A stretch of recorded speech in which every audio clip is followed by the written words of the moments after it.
Dan sampai detik ini, kalau tidak keliru, ada sekitar 100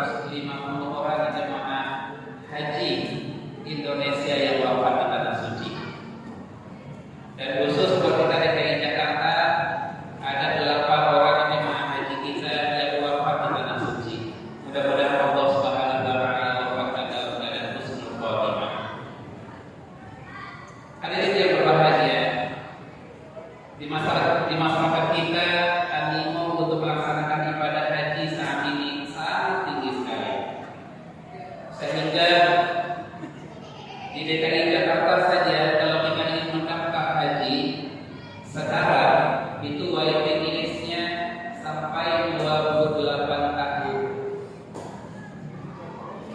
Bahkan ada yang lebih lama lagi di daerah Makassar dan sekitarnya itu bahkan sampai 47 tahun waiting list-nya. Kalau mau sedikit cepat itu di daerah Maluku sekitar 12 sampai 13 tahun waiting list-nya. Atau kalau kita ada kelebihan rezeki mau lebih cepat untuk menunaikan ibadah haji, barangkali bisa melalui haji khusus. Itu pun juga harus menunggu sekitar 5 tahun. Jadi tidak bisa sekarang kita berangkat, sekarang kita daftar, sekarang juga kita berangkat, tidak bisa. Karena antriannya terlalu panjang. Kalau kita bandingkan dengan negara tetangga kita Malaysia misalkan, Malaysia lebih parah lagi. Antriannya untuk daftar haji di Malaysia itu sampai 100 tahun. Luar biasa. Nah, oleh karena itu bagi kita kaum muslimin yang punya niat untuk ke tanah suci melaksanakan ibadah haji, mungkin ada lebih baiknya terlebih dahulu melaksanakan ibadah umroh. Karena ibadah umroh tidak dibatasi waktunya di luar musim-musim haji. Mau sekali sebulan, 2 kali sebulan pun bisa di luar musim haji. Nah, oleh karena itu kita bisa lihat saudara-saudara kita sekarang ini banyak yang menunaikan ibadah umroh. Haji maupun umroh pun juga sangat tinggi di negara kita. Hadirin yang berbahagia, melihat atau mendapati sekilas kisah Nabi Ibrahim alaihissalam yang kita rayakan kemarin dalam rangka menapaktilasi syariat ajaran dari Nabi Ibrahim alaihissalam tersebut. Ada banyak hal yang bisa kita ambil manfaat. Ada banyak hal yang bisa kita dapat pelajaran, nilai-nilai dan hikmah dari kisah Nabi Ibrahim alaihissalam tersebut. Kita tahu bahwa Nabi Ibrahim alaihissalam ketika beliau menikah dengan Siti Sarah, di dalam sejarah sebagian ada menyebutkan pernikahannya sudah berusia 20 tahun. Namun belum juga dikunjungi seorang putra. Oleh karena itu Siti Sarah berpikir dan menyarankan kepada suaminya supaya ada regenerasi keturunan yang akan melanjutkan estafet ajaran Nabi Ibrahim dan yang meneruskan warisan harta bendanya Nabi Ibrahim. Maka Siti Sarah dengan rela hati mengizinkan suaminya untuk menikahi putranya sendiri yang bernama Siti Hajar itu. Jadi Siti Hajar itu adalah putranya Nabi Ibrahim dan Siti Sarah. Atas saran dari istrinya Siti Sarah tersebut, maka Nabi Ibrahim menikahi Siti Hajar ini supaya mempunyai keturunan. Dan alhamdulillah tidak begitu lama setelah nikah Siti Hajar hamil dan akhirnya melahirkanlah seorang bayi yang diberi nama dengan Ismail yang kelak menjadi nabi yang tersebut dengan Nabi Ismail alaihissalam. Dan beberapa tahun kemudian ternyata juga Siti Sarah pun juga hamil dan itu melahirkan putra yang diberi nama dengan Ishak yang kemudian tersebut dengan Nabi Ishak. Keturunan berikutnya Nabi Yakub dan seterusnya dari keturunan Bani Israel yang ada sekarang ini. Nah, dari Siti Hajar Nabi Ismail itulah leluhurnya Nabi kita Muhammad sallallahu alaihi wasallam. Jadi memang sudah ada tradisi seperti itu dari dulu. Dan itu pun juga ada di antara kita, budaya kita di Indonesia di sebagian tempat, bahkan di tengah-tengah kita. Kalau misalkan ada seorang suami istri sudah setia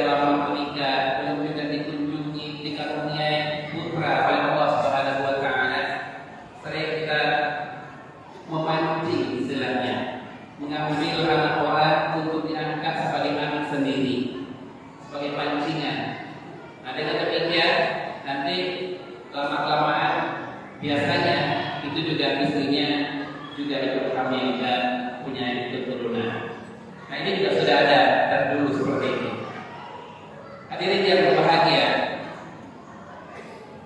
Kemudian nilai berikutnya kita bisa lihat bahwa dari sisi kekayaan Nabi Ibrahim alaihissalam itu mempunyai kekayaan yang luar biasa. Beliau termasuk salah satu nabi yang kaya. Dalam sejarah kita bisa baca kekayaan Nabi Ibrahim itu ada yang mengatakan mempunyai binatang ternak sampai 12.000 ekor. Di antaranya ada 1.000 domba, 300 lembu, 100 unta, dan lain sebagainya. Tapi ketaatan Nabi Ibrahim kepada Allah, dia jadikan harta benda sebanyak itu hanya di tangannya, tidak di hatinya.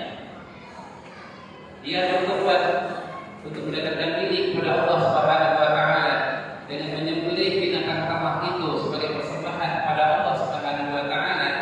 Begitu banyak, lalu masyarakat bertanya, kenapa kok sebegitu banyaknya hewan kurban yang dikorbankan oleh Ibrahim?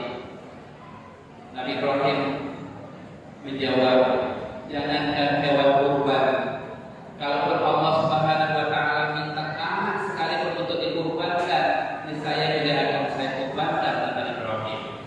Nah, itulah kira-kira perkataan itu dicatat oleh malaikat. Maka kita juga tidak sembarangan berbicara. Kenapa bisa jadi ucapan yang kita ucapkan itu dicatat oleh malaikat dan merupakan nazar yang harus kita tunaikan. Gara-gara ucapan itu, begitu Ibrahim mempunyai putra yang namanya Ismail.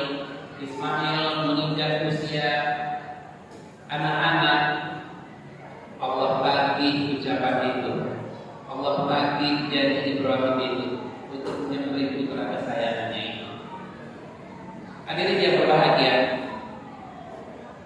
kemudian kita bisa dapat pelajaran lagi di saat singkat cerita, di saat Nabi Ibrahim ingin menyembelih putranya Ismail sebagai bukti kecintaan dan ketakwaan kepada Allah Subhanahu wa taala. Nabi Ismail betul-betul Nabi Ismail memohon kepada ayahandanya, wahai ayahanda, sebelum prosesi penyembelihan dilakukan, saya mohon 3 hal wahai ayahanda. Pertama, kata Ismail, wahai ayahanda, sebelum proses penyembelihan berlangsung, tutup mata saya rapat-rapat sehingga saya tidak melihat ayah nanti saat saya menggelepar. Kemudian yang kedua, wahai ayahanda, sebelum proses penyembelihan, asap pisau tajam-tajam ayah supaya proses penyembelihan bisa berjalan dengan lancar. Dan yang ketiga, wahai ayahanda, bajuku yang berlumuran darah nanti bawa pulang perlihatkan kepada ibu. Ini merupakan bukti ketaatan seorang anak kepada perintah orang tuanya. Itulah kira-kira permintaan Ismail sebelum dilaksanakan penyembelihan tersebut. Namun saat-saat detik-detik penyembelihan itu, Allah ganti Ismail dengan seekor domba atau kibas. Allah jawab itu semua. Allah hentikan itu. Allah panggil Ibrahim, wahai Ibrahim, benar engkau telah menunaikan semua janji-janjimu sebagai ketaatan kepada Allah Subhanahu wa taala.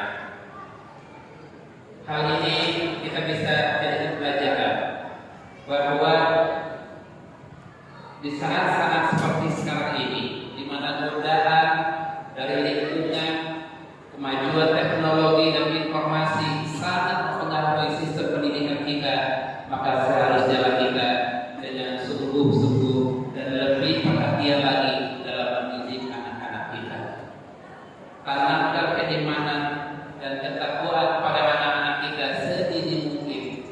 sehingga tertanam dalam jiwanya keimanan yang kuat dan kokoh dan tidak mudah untuk digoyahkan. Hadirin yang berbahagia, kemudian di antaranya lagi hikmah atau nilai yang dapat kita ambil manfaat dari kisah perjalanan Nabi Ibrahim alaihissalam ini. Di saat Siti Hajar mencari air di gurun padang pasir di tengah teriknya matahari, Siti Hajar berlari antara Bukit Sofa dan Bukit Marwah yang sekarang kita sebut dengan rangkaian ibadah Sa'i itu, di mana saat itu Siti Hajar mencari air karena anak yang dicintainya sudah menangis kehausan. Dia berlari dari Bukit Sofa ke Bukit Marwah. Dia kira di ujung sana ada air, ternyata tidak. Begitu dia berlari ke belakang, dia melihat lagi seperti ada bayangan air di Bukit Sofa. Dia lari lagi ke Bukit Sofa, ternyata tidak. Justru air itu keluar dari hentakan kaki Ismail yang berada di pinggir Ka'bah Baitullah itu. Itulah yang kita sebut dengan air Zam-Zam. Begitu anak mata air keluar dari hentakan kaki Ismail, maka Siti Hajar langsung berlari menemui anaknya untuk bersyukur pada Allah dengan adanya air tersebut. Maka Siti Hajar langsung berucap kepada Allah, Zam-Zam, Zam-Zam, artinya berkumpullah. Andai kata misalkan Siti Hajar tidak mengatakan Zam-Zam saat itu, maka saya otak-otak itu akan kebanjiran oleh air yang keluar dari hentakan Nabi Ismail tersebut. Artinya apa? Kita boleh saja berusaha, apapun usaha boleh kita lakukan, tapi yakinlah rezeki itu sudah ditentukan oleh Allah Subhanahu wa Ta'ala. Siti Hajar berlari antara Safa dan Marwah mencari air. Air tidak ada di sana. Justru air keluar di tempat yang lain. Artinya apa? Boleh saja kita bekerja dengan rajin, giat. Bisa jadi rezeki kita tidak ada di situ, tapi rezeki kita di tempat yang lain. Artinya lagi kita jangan sampai berhenti dalam berusaha, terus berusaha, baik itu untuk mencari penghidupan, apalagi sebagai orang tua, kepala keluarga yang harus menafkahi keluarganya, harus tetap bersemangat untuk mencari nafkah. Yang paling